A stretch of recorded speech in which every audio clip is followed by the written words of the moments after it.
Santa Challenge. Hoy vamos a hablar de un pasaje que seguro que recuerdas, que incluso ha dado lugar a frases hechas de nuestro idioma.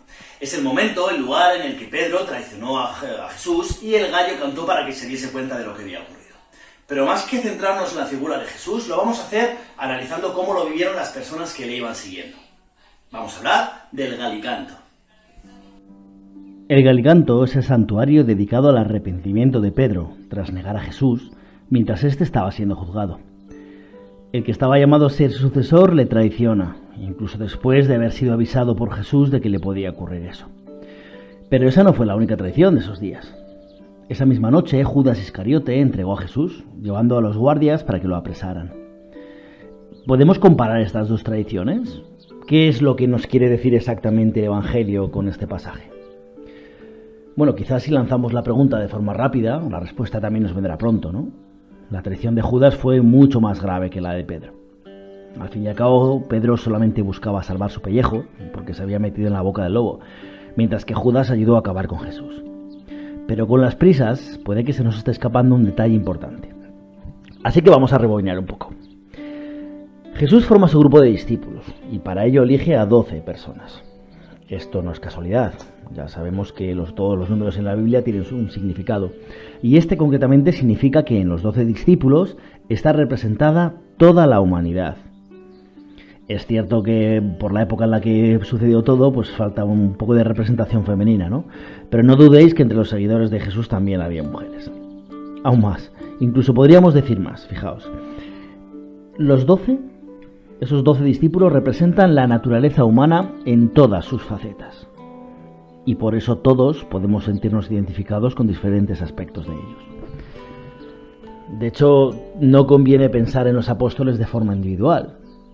Seguro que cada uno de nosotros tenemos un poquito de cada uno de ellos. A veces hemos querido sentirnos los primeros o los más importantes, como Santiago o Juan. Otras veces hemos sido absolutamente incrédulos, como Tomás. O hemos dado vía libre a nuestra parte violenta y reaccionaria, como Pedro. Y hemos escondido nuestra condición de cristianos, negándole. O igual incluso como todos ellos en grupo, nos hemos escondido por miedo a lo que pudiera pasar. Puede que hasta con alguna persona hayamos cometido una traición como la de Judas.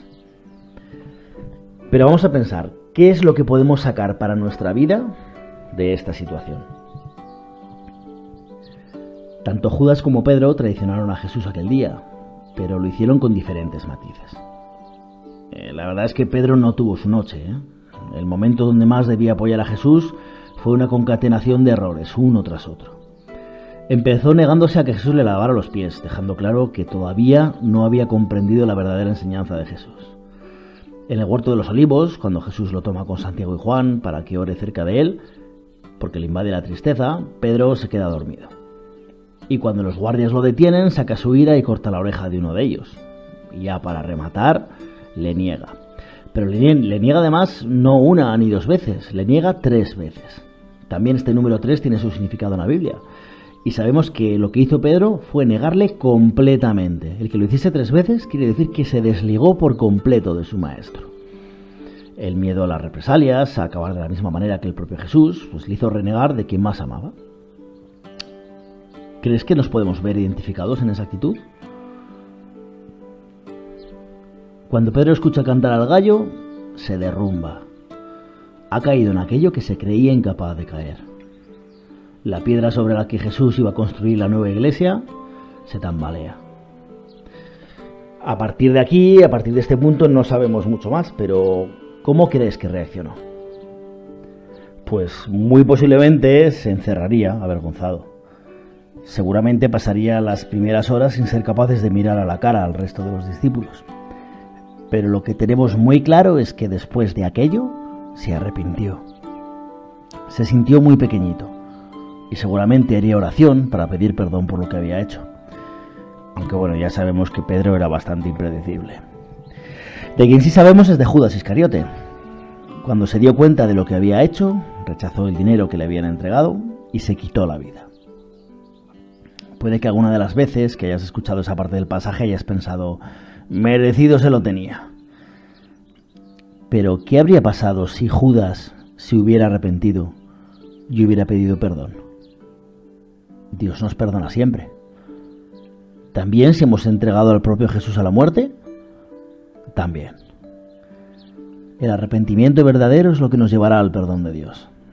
Si Judas se hubiera arrepentido, probablemente hoy sería un santo más.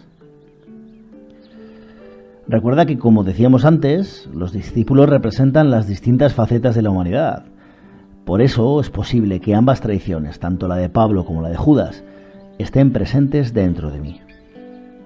Pero todo eso, Dios ya lo sabe.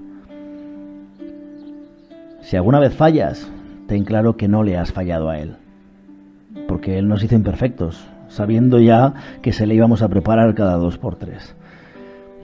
Quizá la mayor diferencia entre lo que le pasó a Pedro y lo que le pasó a Judas esté en el hecho de saberse pequeño, imperfecto, incapaz de hacerlo todo solo. Quizá la diferencia radique en saber volver al Padre, reconociendo nuestros fallos y buscando en Él lo que necesitamos para mejorar y no volver a caer. De hecho, quizás a mi alrededor, en mi día a día, también haya gallos que cantan cuando yo le niego. Si soy capaz de identificarlos, estaré en el buen camino, el que me llevará a mejorar como seguidor de Jesús.